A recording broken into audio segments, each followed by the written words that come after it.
Hey, everybody, welcome back to Rules of the Road podcast, fifth episode in the series of setting goals.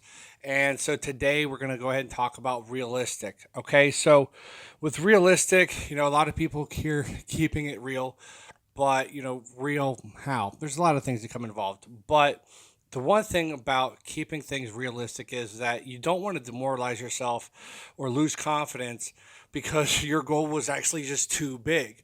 Okay, so how do you create a goal that's supposed to be huge but attainable? That's the tricky part. You want to create a goal that challenges you, but you also, you want to accomplish it. Let's don't lie. But you don't want to have a goal that be so safe that it's so easy, but you also don't want it to be delusional that it's so big. But does this goal align with your morals and work ethic? That's kind of one of the first thing. Is if you set a really big goal, but yet you're kind of a lazy slacker, you know can you actually get it done? I know Bill Gates, he had this funny quote where he said, he would always hire lazy people to do hard work because they would find a way to get it done faster. um, Now, correctly is a different story, but does this goal fall under your umbrella of what you define as success? Does this goal have a moderate chance of failure?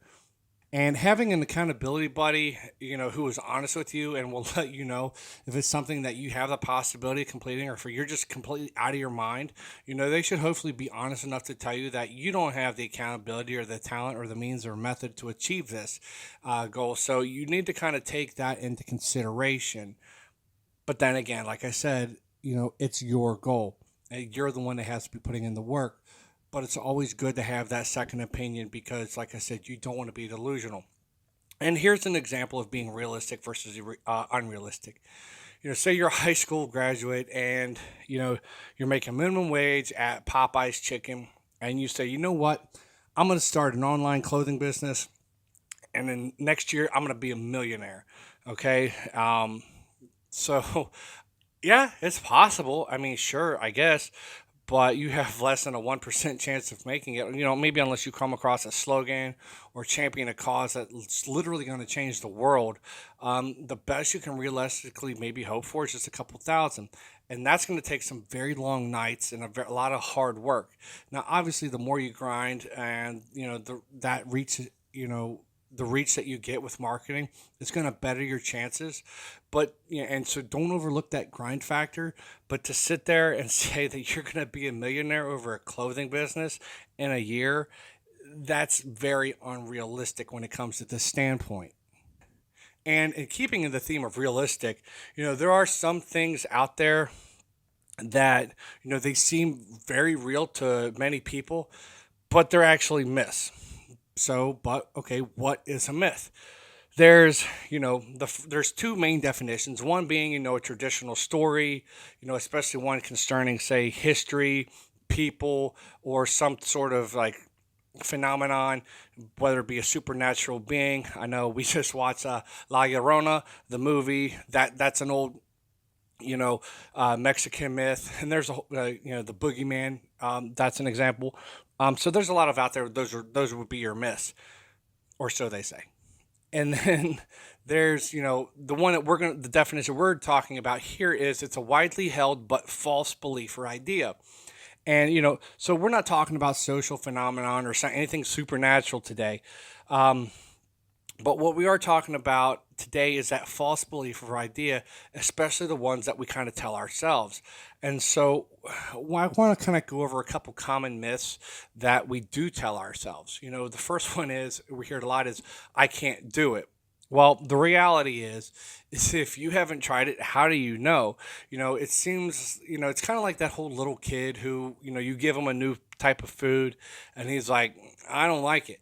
Well, how do you know you don't like it? You've never even taken a bite of it, And so, what do you tell that kid? You tell him, well, take a couple bites, and then if you legit don't like it, then fine. But you never know. You could actually do it, and you could actually take that bite, and like, oh, okay, wow, this is actually pretty delicious. Um, so unless you actually try something, you know, you can't sit there and say that I can't do it. Now, you also, in all fairness, you have to give it, a very, valiant and, legitimate effort as well. You just can't half-ass and go, oh, it didn't work, I didn't want to do it, whatever, because that just makes you kind of a jerk.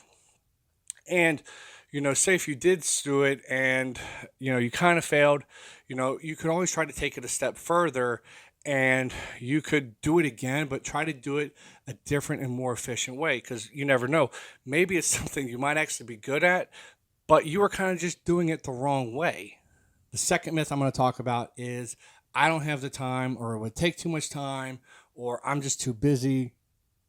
And the fact of the matter is, everyone falls prey to this one.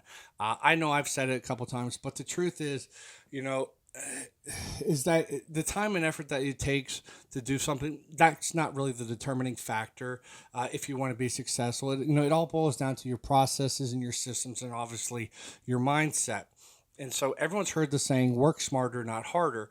And now that doesn't mean you need to work hard, because you do need to work hard and put in effort, but you do need to find a way to be effective. It doesn't mean that you need to stay busy or do things fast. You can stay busy but still never get anything accomplished.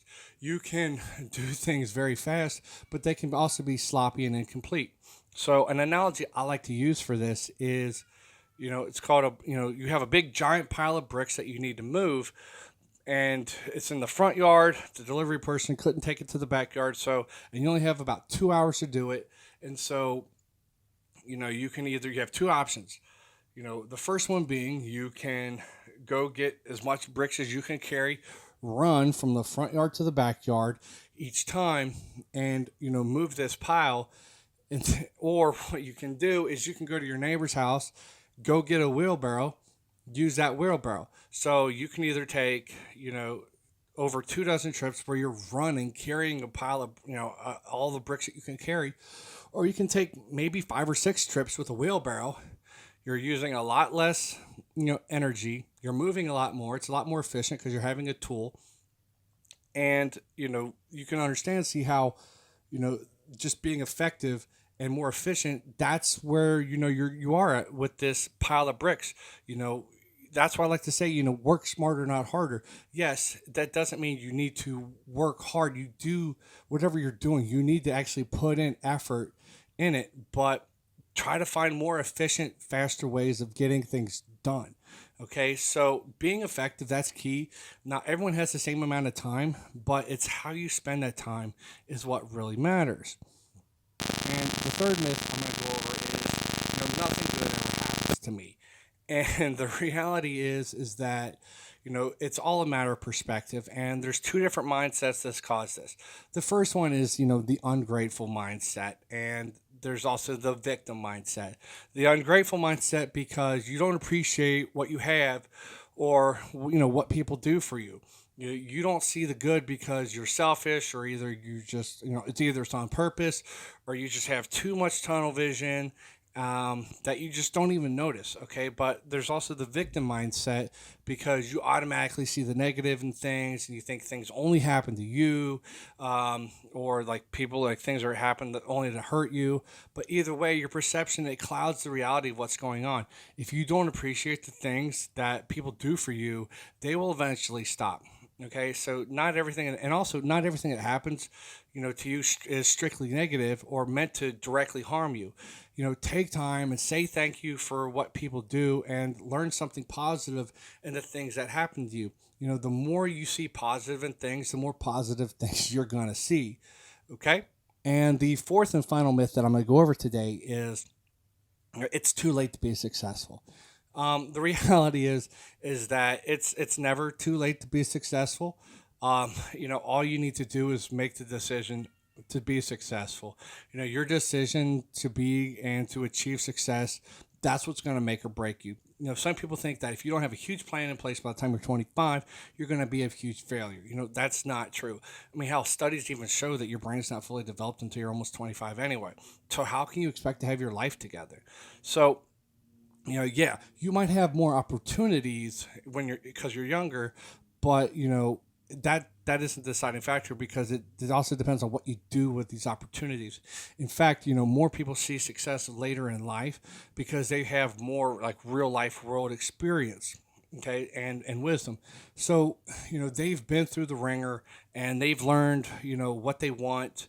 You know, they know mistakes, but mistakes they can happen at any age. But having that more real world experience is what kind of helps determine you know experience as well. And so try to learn from people that made that mistake. So if you are younger and you do have huge lofty goals, you need to learn from everything that has already happened before you by other people. So if you want to see over mountains, you need to stand on on the shoulders of giants. Okay. And like I said again, it doesn't matter you know the opportunities. It matters what you do with the opportunities that you do have.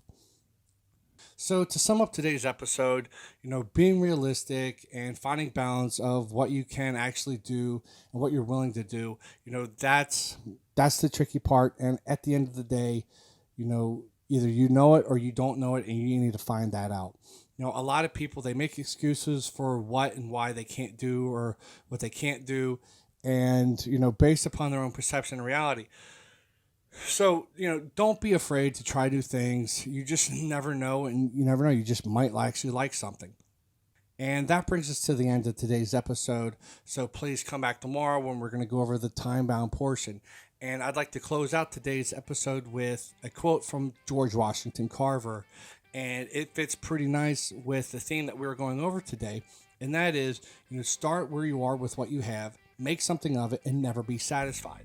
I love this quote. When I first heard it, it fell into my staple of quotes that I'm always going to use for the rest of my life. And it's because basically what it's saying is you don't have any excuses. Get off your butt and make something happen. You don't have to have something flashy. If you're alive, you have the opportunity to be successful. You don't need the fancy stuff. You just need the passion to get it better. If you're willing to find a way to get something done, you will get it done. Okay, so if you have that passion to get something done and the will to succeed, you will make it happen. And that is why I just absolutely love this quote. So until then, next time, thank you. Bye.